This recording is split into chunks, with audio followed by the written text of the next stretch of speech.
Trickster City. English translation of Beirupia Shahar, Rajkamal Publications, Delhi, 2007. Writers Azra Tabassum, Janu Nagar, Lakshmi Chand Kohli, Rakesh Khairalia, Yashoda Singh, Kiran Verma, Suraj Rai, Nilofar, Kulwinder Kaur, Shamsher Ali, Babli Rai, Ankur Kumar, Dilip Kumar, Lav Anand, Nasreen, Rabia Qureshi, Sunita Nishad, Saifuddin, Arish Qureshi, Tripan Kumar, translated from Hindi by Shweta Sarda.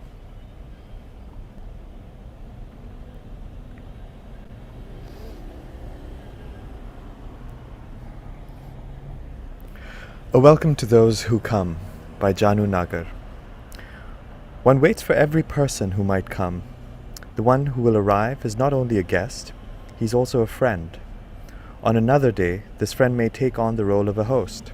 But sometimes, some friends clutter our lives with such colors that there's no option but to have our faces smeared. When they first come, they really are our friends. They join us in everything we do, becoming adept in our ways. They come along with us. They meet and mingle with people we know, marking their acquaintance. They become part not only of our streets and neighborhoods, but also of our families. They get invited to our weddings, even begin to participate in our mundane daily affairs. We do not know then that soon they will change color like a chameleon. One day they start rejecting us. We do understand, but we are not able to deduce from this behavior. They are supposed to be our friends after all. They appear in our lives like a dream that then halts somewhere to fulfill its own dream. One such dream came into our lives too. Soon he spread into everyone's hearts and minds. He was a kind of dream that could be seen in the day and at night. Falling asleep is easy, waking up becomes difficult. But one has to wake up sometime. He arrived amongst us when we were busy in our routines. We were afraid to even touch him, lest we should inconvenience him or hurt him in any way. He would shut his eyes and sit quietly listening to us, but sometimes some words we said stung him like mosquitoes. He would open his eyes as if startled and ask, "Where did you bring that from?" The mosquitoes would buzz for some time, then become silent. The dream would lapse into a thought, then pen his notes in his notebook. This much is easy to take, but then comes that moment when the dream leaves us while we are sleeping. Then we miss him even in our dreams. But when we turn over on our cots, we see that the side on which he slept next to us is empty. We wake up to reality, to a feeling of deep loneliness. The dream's voice pounds in our minds, making a wound that no doctor can heal. We walk down the lanes through which we had once walked with him. One day, as I was passing through a lane alone, a voice stopped me. I looked closely and saw this was the same lane that I used to often bring my friend to meet. I stopped and said, "Him? He has left us and gone somewhere far away." The lane replied, "No, he was here yesterday." I became quiet. I asked, "When will he come again?" This is what I stopped to ask you. If you come to know, tell me. I thought there's certainly some secret in this. But what can I do? Keep this feeling to myself? Share it with strangers? A few days later, some people who were my own told me that my friend had written a letter saying he had seen my house from the bridge. That friend with whom I had dreamt my dreams had become an outsider. One day, as I wandered through a lane alone, the lane nudged me. "There's your friend." He was wearing dark glasses, green trousers, a white checked shirt, and was carrying a green bag on his shoulders. As soon as I saw him, I forgot all my complaints and embraced him. Once again, he roamed through the lanes with me the entire day. Then came a bend in the road on which, before I realized it, we had once again parted. I was alone again. I went home. Then again one day, this man, whom I had once known, thundered into my house and said, "So, friends, what's going on here these days?" Saying nothing was going on, we gestured to him to sit in a chair. He took the chair cautiously. Perhaps the chair reminded him of the days that he had spent with us. What then? The air became charged with questions and answers. "Why do friends leave us?" "Maybe they don't care for you," came the reply. "Do they not love us?"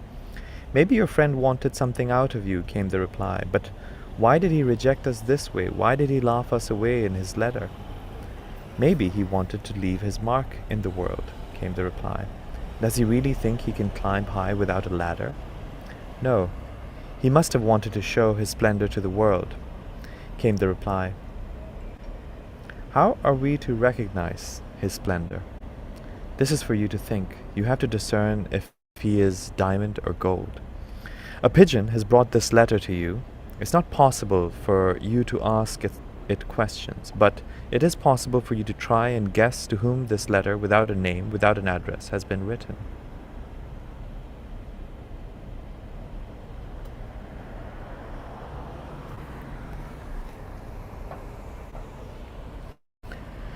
Rehearsal.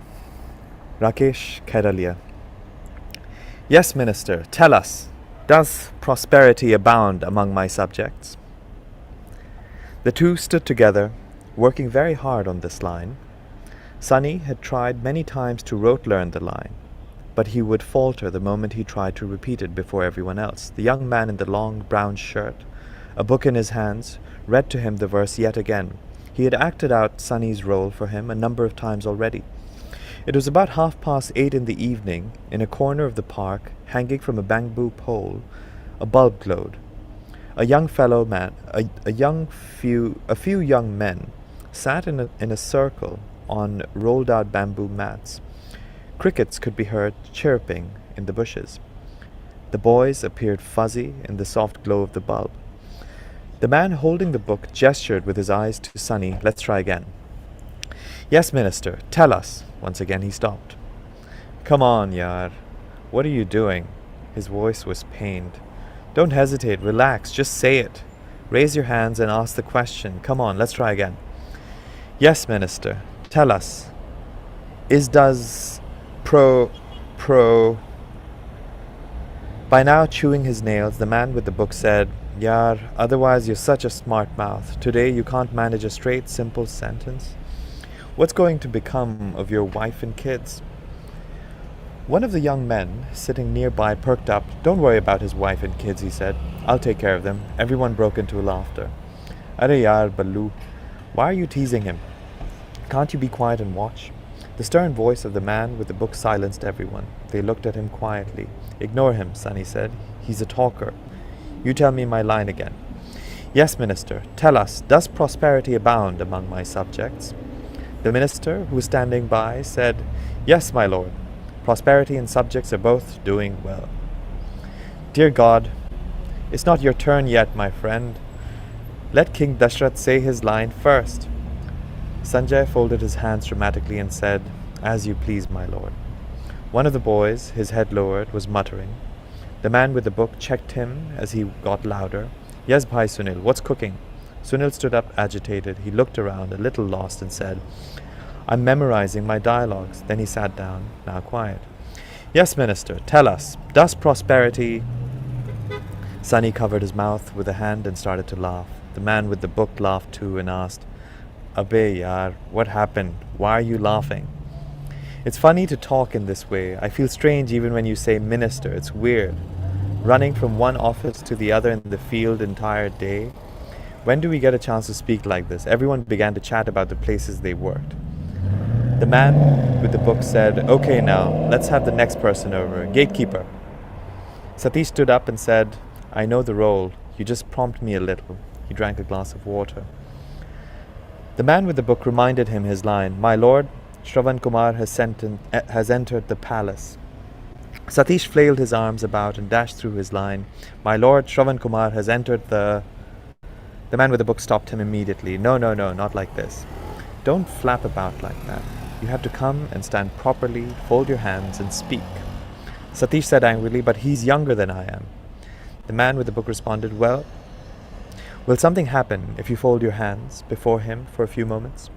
Satish stood for a moment with his hands on his hips, but then did the namaskar and continued, My lord Shravan Kumar has entered the palace. Oh, you fool of a doorkeeper, have you lost your marbles? What are you fluttering like this for?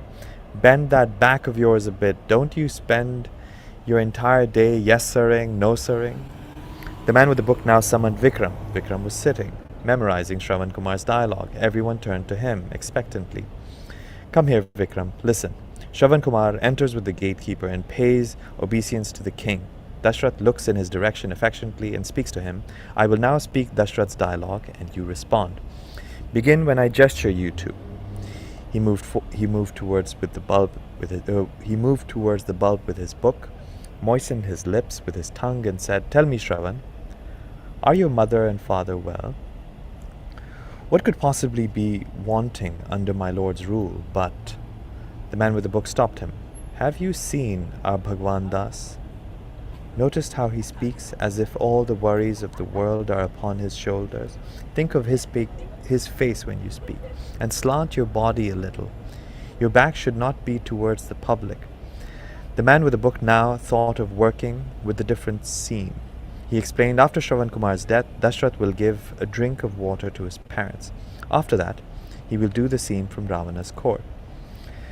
Kallu stood up on cue, dusting his clothes. The man with the book said to him, Spin for us the magic of your heavy voice. Kallu is a man built on large lines.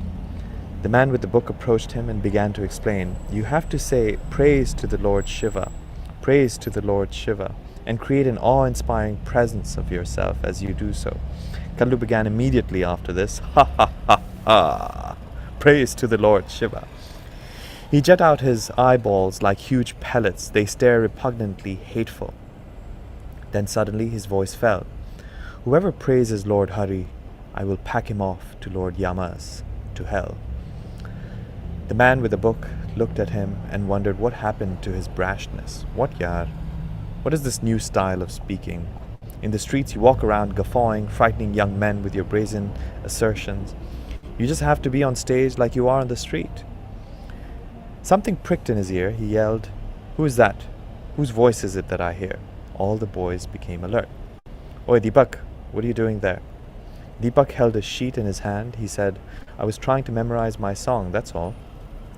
There was so much to be done at work today, I had to dust too many files. The man with the book turned to Kallu once again. Where's your rage? Bring it to your face. Make everyone tremble as if in an earthquake. The boys once again readied themselves to watch. The man with the book readied the lines for Kallu.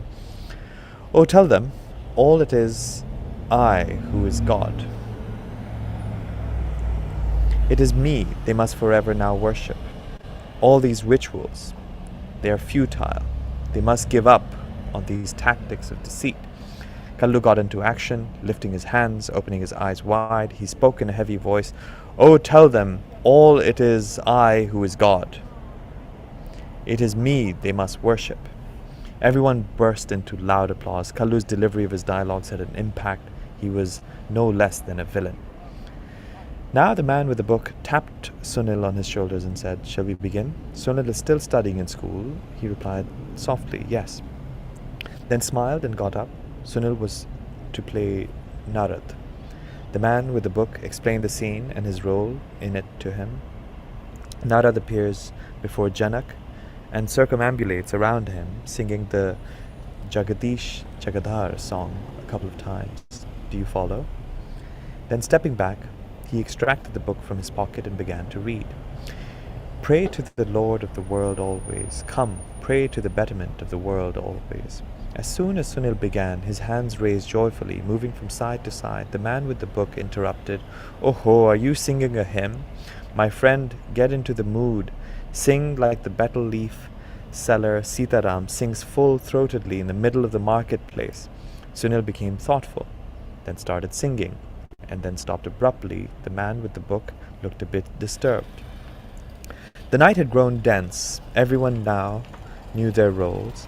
All that remained now was to trim the characters and get the cast into shape. The man with the book announced the end of the day. The time for meeting the next evening was decided upon. The gathering of young men began to disperse. The man with the book pulled out the folded book from his pocket and made his notes about the first day of the rehearsal. A little distance away, under the light of a street lamp, could be seen the dwindling form of the group of characters from the Ram Leela. The sound of their laughter and conversation continued to grow faint.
The Shapeshifter, Yashoda Singh. Kites, only kites all over. The sky was resplendent with colors. Music systems blared on every roof, straining for attention in the spectacle. Oh, grab it, it's gone. Let go of the string some more. Look, it's stuck in the tree. Run, go, get it, run. His craze for kites was matchless. His bandaged fingers bore witness to this. I want to fly a kite too. This is not for you, Nani. You manage the thread wheel. He would hop across roofs, deftly maneuvering the string, looting kites. He was the ruler of the sky. None other was allowed to share of his territory. He would mark and pursue trespassers with the precision of an eagle, and soon that kite would be seen, its string clipped, hovering aimlessly in the sky. What illusions of grandeur you harbor. What makes you think I can't do what you can? Let me fly a kite or else. Why, what will you do? I will put poison in the container you drink water from. After this, I too was allowed to fly a kite with him. The taut string would bruise my fingers. I knew this would happen. I knew you'd hurt yourself. He would produce a plaster from his pocket and wrap my finger in it. He was good-looking, a long, slender nose, thin lips, and big eyes, which were forever filled with mischief. I wondered how I appeared to others. Everyone in his home called me Tomato. He would cook food in toy pots and pans. The woman who sold them would roam through the lanes every morning, and hearing her play her kettle drum, the two of us would put together our money and buy as many of the toy utensils as we could buy.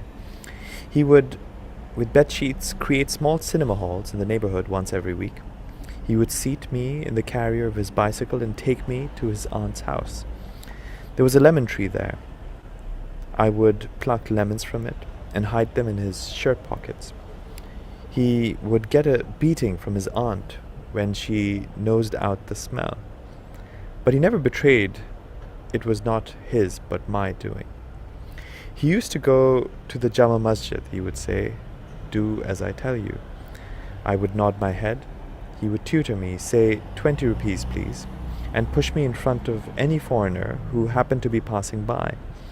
When I would stammer the line, the foreigner would affectionately pat me on my head and walk away. I would turn to him and ask, "What was that?"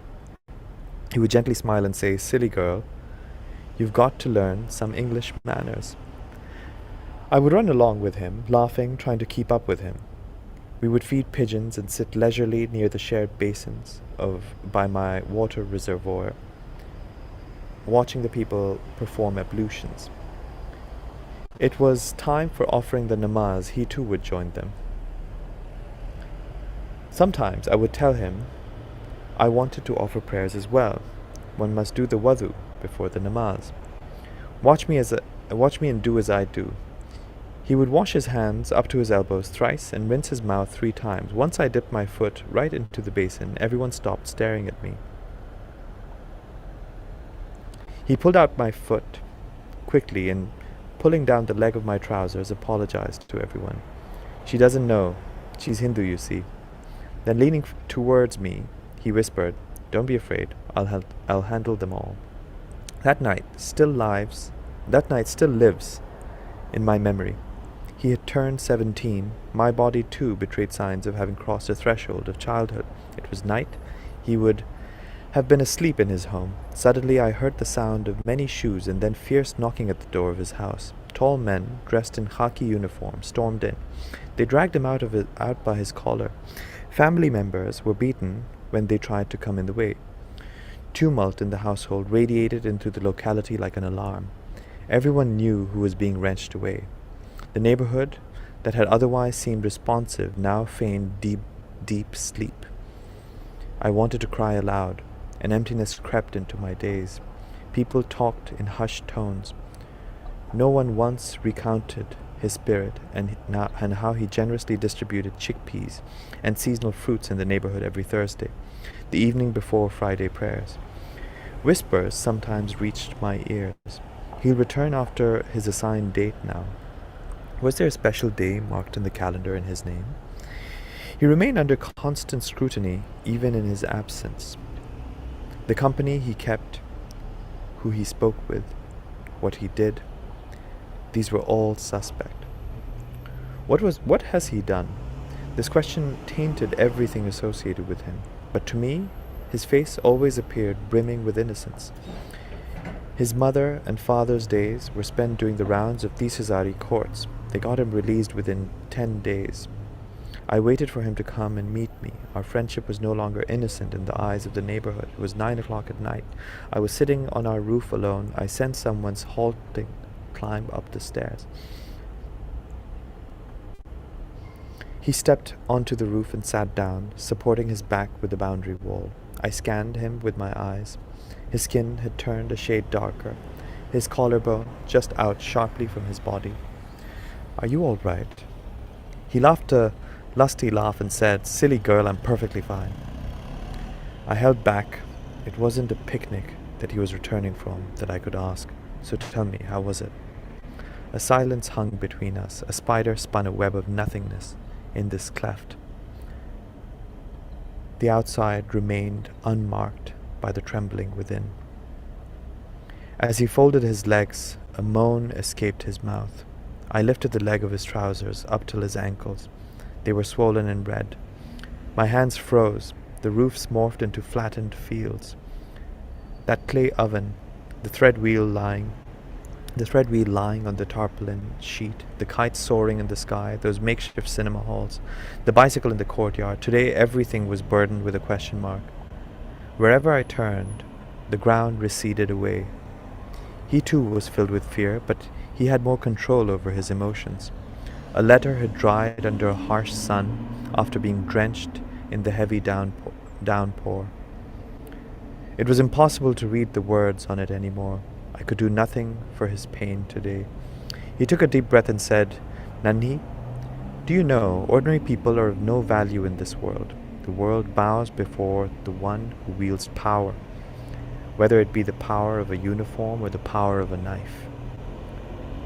What was this that he was saying today? Where had his innocent laughter gone? He had finished what he had to say. He got up and slowly made his way down the stairs. I felt as if my friend had been left behind, distant, many miles away. This was a shapeshifter who had come to visit me in the guise of my friend in his stead.